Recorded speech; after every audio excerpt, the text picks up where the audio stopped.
Bleacher Report predicts the Chicago Bulls go 12-15 over the last 27 games, finishing the season at 38-44. We're going to talk a little bit about that, the Chicago Bulls' real chances and odds of moving up in the Eastern Conference. We're talking about all that and more right after this. You are now tuned in to Chicago Bulls Central, your number one place for all Chicago Bulls news and content.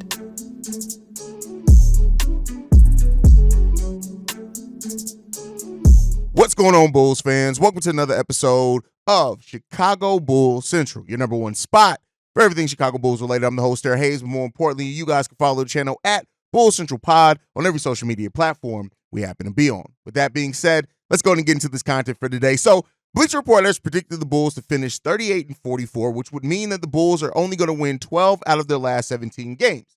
Now, this would mean that the Bulls are going to finish below 500, but still put the Bulls at a chance to still finish and make that play-in tournament for what that's worth. And it's led a lot of people, and we've had conversations on what are the Bulls' chances of finishing better than that, or even moving up the standings in the Eastern Conference. We've talked about the difficult road ahead for the Chicago Bulls. For the rest of the way of the season, they have the 12th hardest schedule in the NBA. They have the 17th hardest schedule for the remainder of the month of February, but that gets harder over there. Over the last few games, 16 of the Bulls' last 27 games are going to be teams above 500 or better this season. That means that the Bulls are only going to have 11 games against teams that are below 500, right? Are supposed to be the easier teams to beat. And so we've seen this Bulls team struggle at different times and points in the season for sure, right? We understand that. We've seen it. And that's kind of where it sits right now. The Bulls would have to go 15-12 over the last 27 games to finish at 500. That's just what it's going to have to be, right? And we'll see. The Bulls do face a difficult schedule. When you look at how the teams that are above them in that kind of play-in area are all have easier schedules as well as the Chicago Bulls, it's going to be a tough schedule for the Bulls. And I would say this: if the Bulls are able to finish above 500. With above 500 pace. I don't know if they'll finish above 500 on the season. With the above 500 pace, then, that says a lot about the way and what this team would have to go through and the level of competition they would have faced to get there. The Bulls, since January 1st, are 11-10.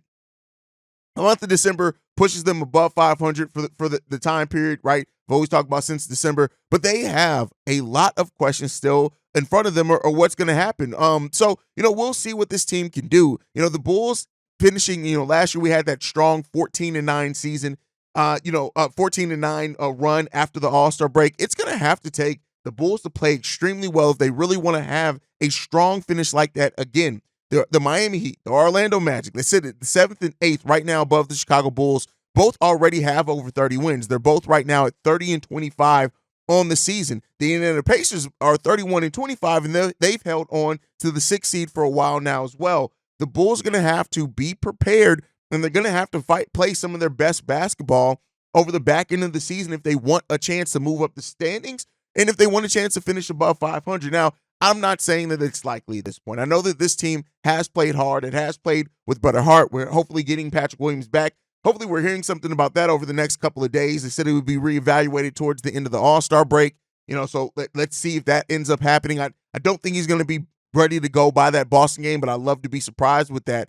But if this Bulls team really does want to try to make that move, right? If this Bulls team does want to try to finish strong and be that competitive team that AK has talked about, it's going to take a hard effort over the last half of the last part of the season. It's much less than half the season, so I can't say that. Right now, the Atlanta Hawks are also 2 games below 500. The Bulls are 4 games behind both Miami and the Orlando Magic, and they're 4.5 games behind the Indiana Pacers. Basically, what that means is the Bulls are going to have to play. Like I said before, I would like to see the Bulls win between 15 and 17 games out of this last 27. I'm not saying that that's likely. That's what I would like to see from the team to be able to finish as.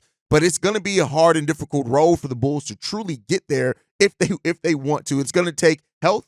It's going to take proper coaching. It's going to take the team stepping up and playing better offensively, spreading the ball out, being a more efficient offense. We've talked about it. The defense for the Bulls is pretty legit. Top 10 defense in the league. It's legit, right? It is what it is there. But you have to. Your offense has been really stagnant. We don't get to the free throw line. We are bottom of the league in pace. We're towards the bottom in three-point attempts, right? I'm not saying you need to fix all of those things, but fixing the pace, by getting more rebounds. We are one of the better offensive rebounding teams in the league, but we don't convert that to second chance points. We have to convert the easier offense better for the Chicago Bulls to really be a team that can make some noise in the back half of the season.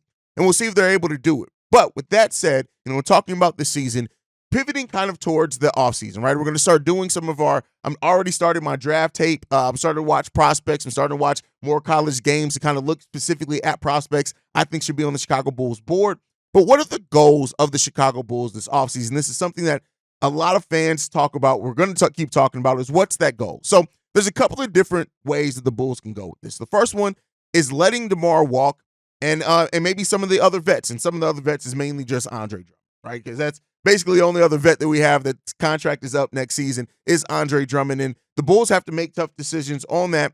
And the reason why, and I know a lot of Bulls fans are going to say, well, why let DeMar walk? You could have traded him at this trade deadline. You should have taken a deal to get something back. Here's what I'll say is maybe the Bulls looked at it. I'm not saying that this is what I would want the team to do or what I wanted them to do, but maybe the team looked at it and said, why take back salary for DeMar if we're getting back is maybe a highly protected first, or maybe we're getting back a second round pick when maybe we can get a sign and trade in the offseason, but maybe not attaching that salary. The Bulls are going to be right up to the luxury tax. That's just is the reality of it. We're going to be right up to that luxury tax next offseason. And so letting DeMar DeRozan walk, while it doesn't convert that to one-to-one cap space for the Bulls to do anything with, it does make them give them not having any salary to attach it to where they can go out and get some vet minimum contracts. And so what letting the veterans in DeMar DeRozan and Andre Drummond walk would do is clear the way for some of the younger players, right? That means that you can play more of Patrick Williams. I know a lot of people want to see him at the three. More of Julian Phillips, more of Dalen Terry, right? That gives those guys some more minutes in another role. Now, that's not necessarily going to convert to winning more basketball games, but if you want to really take a look at what this young players can be, even maybe calling up a Ernalot Bitim, maybe bringing up a Henry Drell, Adama Sinago getting a spot if Andre Drummond isn't retained, things like that. So those are absolute things that the Bulls can look at for sure if they really want to, kind of change up some things, prioritize some development, look at what Peter Patton and that development squad can do with those teams. And so, we'll see that. It also, so those are the things you want to look at. The thing that a lot of Bulls fans think is the most likely, and some pundits do as well, is re-signing DeMar DeRozan and Patrick Williams at that point, both to their extensions. That would still mean letting Andre Drummond walk. Maybe you're looking at Adama Sinogo. Maybe you're looking at signing another center at a vet minimum, something like that. But we've seen this story, right? And I understand that it is a likely scenario. I'm not saying that it's completely outside the realm of possibility that the Chicago Bulls look at this and say, DeMar, welcome back. But I do think that the concern there then is that you're paying a DeMar DeRozan who is already showing signs of declining. You're going to be paying him $20+ million for a team that we've seen the outcome of what this team can already be. That is a play-in team, and maybe a first-round exit. Maybe you can if everybody stays healthy for a full season, Zach LaVine comes back locked in. Maybe you can go above that. But staying competitive by re-signing most our players that we have here now is another scenario that the Bulls can go to. Next one is taking a step back now to take a long-term step forward, meaning prioritizing your young players even more in the rotation, signing vet minimum players to fill out the roster where you can. And, that's kind of more of the signings of like a Torrey Craig, more of the Javon Carter. I don't like using him in a positive signing, but signing more of the Torrey Craigs, the Andre Drummonds when we got him, right? Signing more of those veterans who kind of need to prove some things that maybe the league has some doubt around them, but prioritizing your young guys in a way where it's like, hey, Pat, you are now taking 15 shots a game. You're getting those 15 shots, right? So that's something that is a option for the Chicago Bulls, and an option that some Bulls fans do want to see. By taking that step back, what that does for the Chicago Bulls team is that if you do let if you let DeMar walk, if let's say you even look to trade off a Javon Carter or whatever else it is to just open more time for your young players, keep in mind the Bulls owe a top 10 protected pick to the San Antonio Spurs. So taking a more momentary step back for development, and while it's not going to be as fun, it's going to suck to talk about, right? It's still not a full rebuild, but it does put you in a place to where you are prioritizing those young players, and you may even be able to keep your own draft pick at that point in time as well and avoid that going to the San Antonio Spurs in a draft next season, not this offseason, but next offseason in a draft that's supposed to be way deeper than what the 2024 draft is. So that is an option for the Bulls, but I think this is an unlikely scenario. from what we've seen from AK, it seems like he is going to do everything in his power to make sure that this Chicago Bulls team is still winning basketball games, even with some fans disapprove of that or not. And so that's something that is an option for this team. And it's an option that I think a lot of Bulls fans are more receptive to because they understand in the fact that, yeah, our team it's not going to still satisfy the ones that want to see a full rebuild, right? The Zach LaVine piece and all this still matters as well. We'll talk a little bit about him and Vooch here next up, but I think what that would do is like it'll see, hey, Kobe, how much do you respond as a number one, right? That gives you more data to look at and say, hey, Kobe, DeMar's gone, maybe Zach's gone by the trade deadline, we're going younger. All right, now teams are zeroing in on you. How are you going to respond to this? Are you a number 1A or 1B? Are you more like a number 2 and we need to, find that true number 1, which we could then get by our draft pick getting worse? That is another option. I don't think that it's likely, but it is one of the options. And then kind of the other things that I know Bulls fans talk about, us getting off like a Vooch and Zach LaVine. Here's the thing.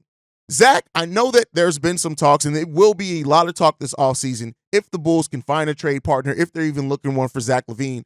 I have said it. I've gone on record. Once Zach LaVine went down with another injury, a season-ending injury, to me, that signified to me that Zach LaVine probably isn't going to be moved this offseason. I just don't know if the questions around the team and how he impacts winning, his health, things like that, I don't know if that has gone away and it's going to make that market any bigger. Now, so one thing that you could say to that is that teams are going to have cap space, right? Some of those teams are going to have cap space. It's not going to be enough to absorb Zach LaVine's contract, but they don't have to match as much as Zach LaVine's salary if they have, let's say they have $12 million in cap space. That means now you got to match $30 million instead of sending out $40 million in cap space. That could mean keeping on to one of your high-level role players rather than having to include them in the deal, or you can still use your mid-level exception, right? So there's that option. I'm not going to act like it's a complete non-option there for the Bulls that maybe they can find a trade partner with Zach, but I think all this Zach LaVine talk is going to be pushed to next year at the trade deadline, and so that makes that unlikely as far as moving Zach LaVine. I'd say that if I had to bet whether or not Zach LaVine is on the Chicago Bulls roster by tip-off next season, I'm betting he's still on the roster. We'll see what that means, right? But then Nikola Vucevic. I know that Vooch has been a problem, and we understand that, and I know a lot of Bulls fans think, oh, well, you got to move Vooch. Vooch is going to be unlikely to be moved this offseason, and let me tell you why. At this point, to move Nikola Vucevic, you're going to have to attach a more attractive asset for a team to even be willing to take on the contract of Nikola Vucevic. Meaning, you're going to have to attach either a first-round pick or a young player, all things that this team is currently trying to hold on to because of how much they gave up to build this team, which means Nikola Vucevic, the chances of him being on the Chicago Bulls roster to start off next season is all bet about a 99%. So it's just not going to be teams that really try to bite on that contract of Nikola Vucevic, and I know that some Bulls fans are holding out that hope. I get it. He's not playing good, and I understand people are like, hey, I don't want Vooch on this team. I get it. He's still averaging, 17 and 11, something like that. The Bulls aren't going to be able, more than likely, to move Nikola Vucevic's contract this offseason, which means that the main change coming from this team is going to come either DeMar not being re-signed, Zach LaVine being traded, a combination of the two or one or other. And I think the more likely scenario in all of that, what's more likely, is DeMar DeRozan not being re-signed via the things that we've heard, things like that. At this point, DeMar DeRozan really kind of hinges on how much change happens with the Chicago Bulls roster. Like, it's almost solely determined by if the Bulls decide to go ahead and pay DeMar what he wants. We heard that the team was far apart on years and money, which means that DeMar isn't taking all of a sudden some team-friendly contract to return to the Chicago Bulls, meaning that the Bulls are more likely going to have to overpay if they want to bring DeMar DeRozan back, which is maybe something that this team just isn't willing to do via seeing where we've been. I haven't had the lights on this whole episode. Listen, halfway through the episode, the lights are back on now. It is what it is. But so, we'll see what happens with that. And I think it really comes down to that if DeMar is not retained, that to me would signify how much change we're going to have this offseason. Now, the draft happens first before free agency in the NBA, so we're already kind of know what the Bulls get in their draft. Again, we'll be covering that going forward as we head towards the end of the season. We'll kick up that draft coverage. But yeah, so, the Bulls right now, their options in the offseason are very slim as far as really making change to this team. And notice I didn't say improvement because some of the change may be, like I said, taking a step back for a season to take that long-term step going forward. And the Bulls may want to try to take a shot at Cooper Flagg in next year's draft. I'm not saying that that's guaranteed, right? Because you know that this Bulls team, like I said before, looking at the model that they've kind of laid out with the Denver Nuggets, this is not a team that's likely to tank or to completely blow up a team. But that does not mean that in trying to prioritize young players, you don't take a bit of a step back. It's a slim chance, but it is so you're telling me there's a chance, right? So we'll end up seeing what happens with this team, man. Listen, as of right now, here's what I'll say. I expect more things to stay the same than to change this offseason for the Chicago Bulls, and how we deal with that as fans and how this team comes out next season. Man, it's going to be really interesting to see. But you guys can let me know what you think down below. But I'm finally clearing out the mailbag, so that way we can start with a clear slate. This is probably the last set of voicemails I'll play this week until we get to Saturday's mailbag episode. So if you guys do send in voicemails, still send them in. You get any thoughts, please send them in. But we probably won't get to them unless we get an overfill again until Saturday's mailbag. So don't think I avoided you or ignored you if you do send in any voicemails after today. We're just kind of catching up on where we were before. So this first voicemail, this one's from Shay. Yo, Haize, what's up, man? Look, I've been sitting up here thinking about us not making a trade, and I understand why we didn't. And plus, after the last couple of years, we have seen a whole lot of teams make a whole lot of trades and have it bite them in their ass in the long run. Look at the Lakers, man. They in the same spot as we in.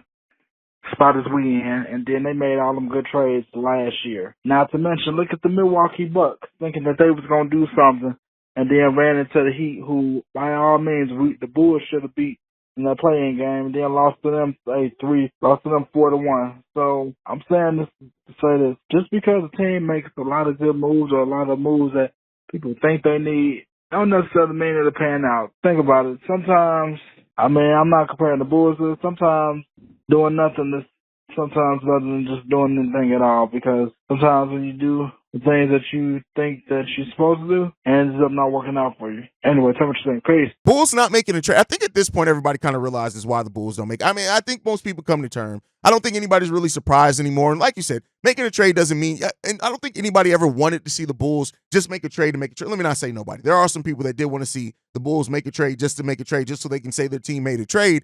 But like I said before many times, Shay, the disappointment to me around this trade deadline isn't just because of just this trade deadline. It's because the lack of activity to meaningfully improve the team over basically 4 transaction periods, 2 off seasons and 2 trade deadlines. So, that's I think the thing that people are kind of more disappointed at. But you're right. You could make a trade to make one. The Lakers made a trade, the team that you use, which really did help propel them into going on a playoff run. But then it's been disappointing this season, right? So those are always a risk that you play, but you have to try to take a risk as a front office. When you play it safe year after year as a front office, other teams around you are getting better. So, like I said, it's not just about this trade deadline. It's kind of about the lack of activity over the course of years and transaction periods for the Bulls. But great voicemail there, Shay. Let's get into this next one. This one's from Corn. Hey, what's the word, King, man? It's Corn, man.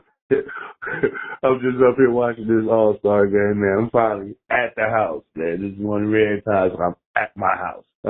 Sitting here watching it, man, it's obvious why Kobe is just to lose Maxey is because, and we gonna talk about Kobe, that's what I want to talk about. Kobe is our MIP, okay? Kobe is our MIP. He's our most improved player.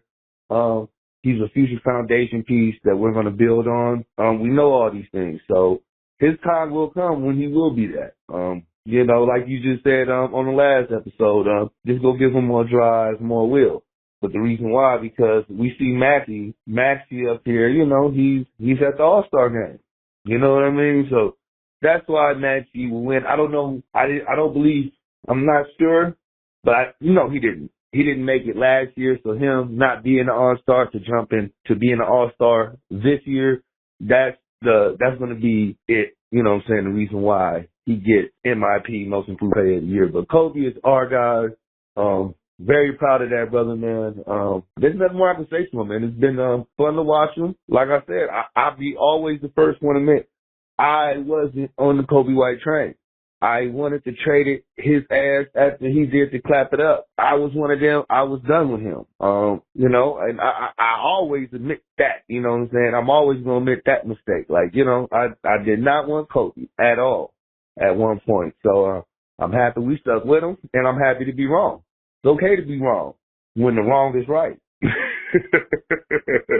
But another thing I want to speak on real quick, watching this game, man, I'm going to just say it, man. The East is back, man. The East is a monster. And it's these youngsters, the Tyrese Hallenbergs, the Maxis in the world, the Jason Tatums, the Jaylen Browns.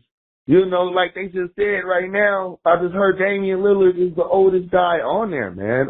The East is back being the beast again, like in my era, in our era. Hey, you got me by 1 year. You 37, I'm 36, but the East is back being the beast again, man, and it's going to be fun. And watching Kobe dealing with a beast again and watching him grow to be the man, the player that I know he could be. Let's go, But, yeah, I just wanted to say that, man. Appreciate you like always. Hey, peace, man. Maxey getting most improved player over Kobe. I mean, I get what you're saying and saying that he wasn't an all-star. Now he is an all-star. But like I said, I look at it as the improvement, and maybe I'm just being too literal.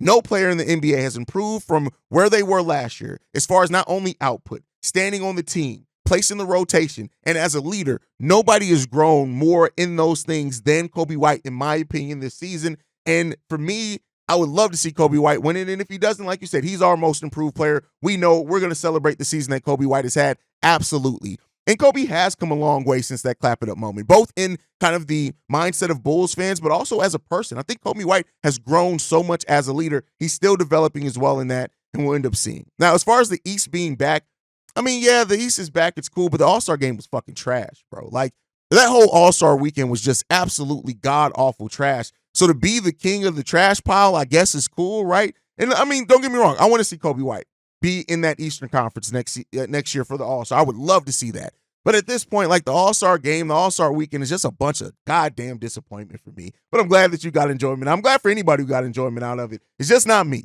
All right, let's get into the last voicemail for today. This one's from Larry. What up, Haize? This is Larry out of Mobile. Look, just listened to your show about Patrick Williams' potential moves and money's going to make. Like compared to the Denver facility, I really know we were looking at that at the beginning of the year. $29 million.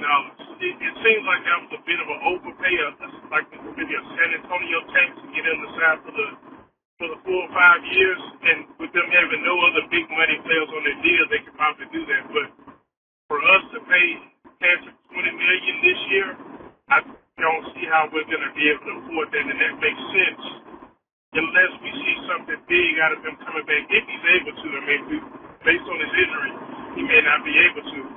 The other side of that with the buyout candidates, another piece, and I think you may have touched on this before, is not only do they get a chance to chase, playoff success and championship, but they get an extra playoff share in addition to whatever the minimum is. And so no one that had an opportunity to go in the playoffs would probably choose Chicago over those other opportunities, given that the role was going to be similar. So we were going to lose that out anyway. But I appreciate your thoughts. And given if Patrick doesn't come back, my question is, what do you think will be if Patrick is unable to play for the rest of this season? All right, appreciate it. Is Devin Vassell an overpay? I don't think that he was. He's averaging over 18 points per game. I know that we kind of typically look at $20 million as like, you got to be a star level player to get $20 million. But with the way that the salary cap has risen and the way that we're seeing contracts, $20 million is going to be what we start seeing like really good role players get signed for. So, and again, that's not even to say Patrick Williams, or that's just insane in general as far as like how the $20 million contract has changed now as far as the way that it's communicated about in the NBA. It's definitely changed a whole hell of a lot. Now, as far as P. Will, right? Like I've said, I think it's going to be between P. Will money and between the $20 million. Between the money that Kobe White got and between the $20 million mark, I say it's probably going to settle at somewhere about 17.5 annual average salary is what I would kind of bet on it being. But we'll see. I mean, listen, where do things have happened? We don't know. As far as P. Will not returning this season, if that does happen, that's going to give the Bulls considerable negotiating power. He's going to be back. I don't see this front office letting P. Will walk for nothing. I don't even know if they're going to let him go through restricted free agency and go find a deal somewhere else like Zach LaVine did a few years back, right? But I think, P. Will not returning would definitely kind of take a hit to that talk for the contracts. Him and his agent is going to be a hit, and I think you're going to see him motivated to get back on the court. But again, being healthy is the most important thing. And then as far as buyout candidates, you're right. Like, it sounds good to say, hey, let's go out and get this buyout candidate. But we're seeing that buyout candidates, especially because they're older players generally, they want to try to get a ring. They're going to sign with teams that are going to give them an opportunity to win a championship. They can probably only play 5 minutes for those teams. But to say that they finished their NBA career, got a ring, that is what a lot of players are going to. And, even then, some of the players like Danilo Gallinari, I think, is going to play a role for that Bucks team for sure, right? Especially as the playoffs go on and things like that. But, man, listen, the Bulls are going to have to scrape the bottom of the bucket if it comes to a buyout market. And, we'll see. Like I said, the Bulls just need some three-point shooting. So even if a player isn't necessarily the biggest name on the buyout market, but they can bring consistent three-point shooting when they're called on, I still don't think they're going to be called on a lot. Maybe we'll see how much that can help the team. I would rather see those minutes go to the development players that we have here that we're trying to develop and may have to use even more next season. But we'll end up seeing what happens. But, guys, thank you so much for the voicemails, man. That's my time for today. Make sure you're following the show at Bull Central Pod. You can send us any feedback, questions, comments, concerns, bullcentralpod@gmail.com. And then lastly, if you want to leave a text message and our voicemail for the mailbag, the number to do so, 773-270-2799. We are the number one spot for everything Chicago Bulls related, thanks to you guys. And like I like to end every episode on, go Bulls. Love you guys. See red if you can, y'all. Peace. This has been a presentation of the Break Media.